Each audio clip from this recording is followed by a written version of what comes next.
Bonjour à vous mes chers amis et bienvenue dans votre chaîne cours d'architecture.dz. Alors toujours dans le cadre d'apprentissage sur SketchUp, pour les débutants bien sûr.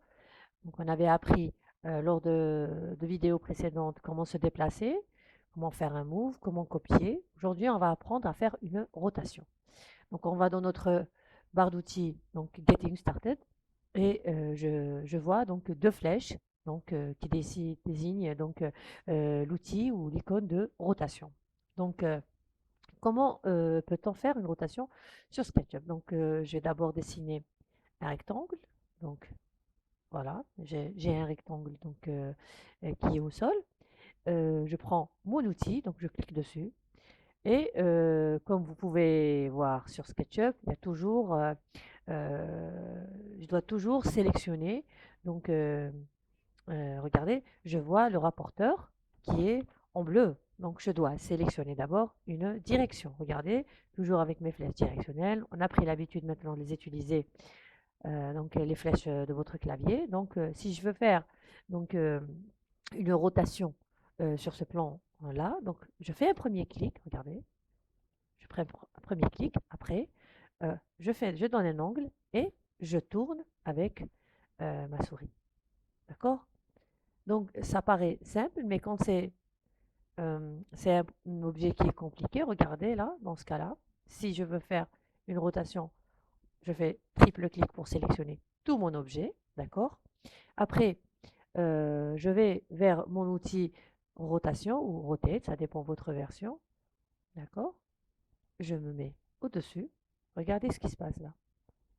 Si je clique tout de suite pour tourner, euh, je n'arrive pas à bien gérer ma rotation. Regardez, ça va vite, même pour quelqu'un qui a l'habitude d'utiliser SketchUp, ça reste difficile. Alors, qu'est-ce que je vous conseille? Donc, je choisis le sens d'abord, donc avec mes flèches de direction, voilà.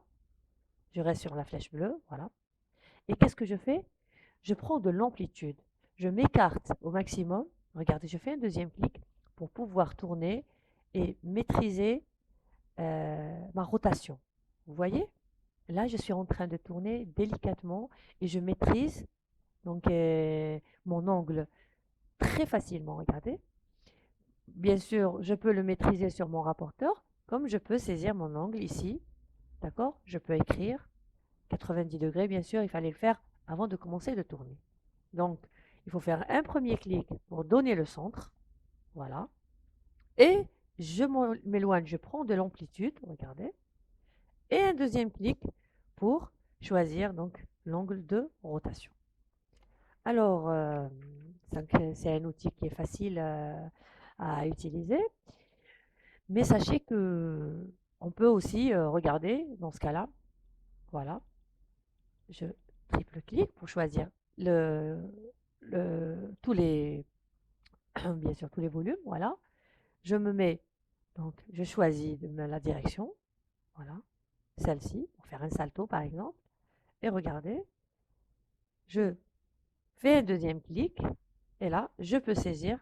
Donc, je fais un angle de 90 degrés ici dans mon outil mesure. Et voilà, je lui ai fait faire un salto. Donc, sachez que vous pouvez faire une rotation aussi quand vous êtes de loin d'un objet. C'est-à-dire que je ne suis pas obligé de me mettre dessus. Regardez, cet objet qui est déjà sélectionné, celui-là, je peux le faire tourner même si je suis ici dans l'espace. C'est-à-dire que je suis loin de lui. Regardez. Je veux le tourner dans le sens donc vert, les axes verts. Regardez. Voilà, je prends de l'amplitude et je lui fais faire un quart de tour.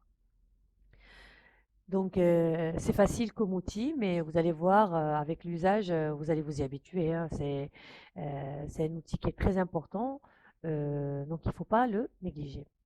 Je reviens en arrière. Maintenant, sachez que vous pouvez faire euh, un une rotation, même avec l'outil Move. Regardez. Maintenant, j'ai cet objet, regardez, cet objet qui est constitué de plusieurs objets. Je vais prendre celui-là, voilà. Regardez, il est constitué de plusieurs objets.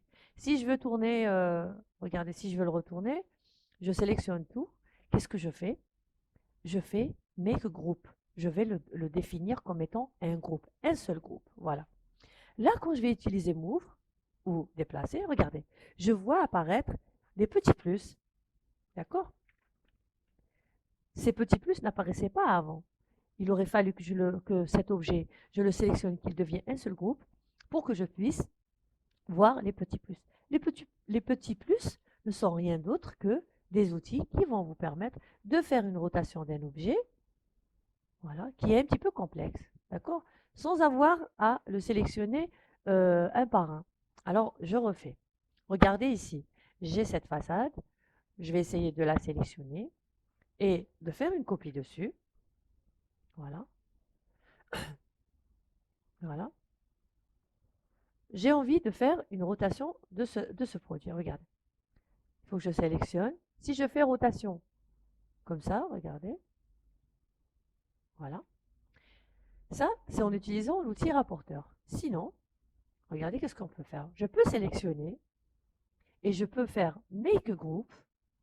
C'est devenu un seul bloc. Alors qu'ici, il est constitué de plusieurs éléments. Là, il me suffit d'un clic et regardez, dès que je fais Move, je vois apparaître les petits plus et c'est sur toutes les façades. Regardez.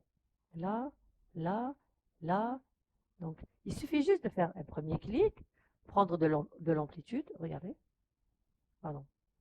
Un premier clic, je prends de l'amplitude et ou bien je saisis un angle bien précis, ou bien je fais tourner en fonction de mon rapporteur. Donc, j'espère que vous avez bien saisi cette fonction. Je vous dis à très bientôt.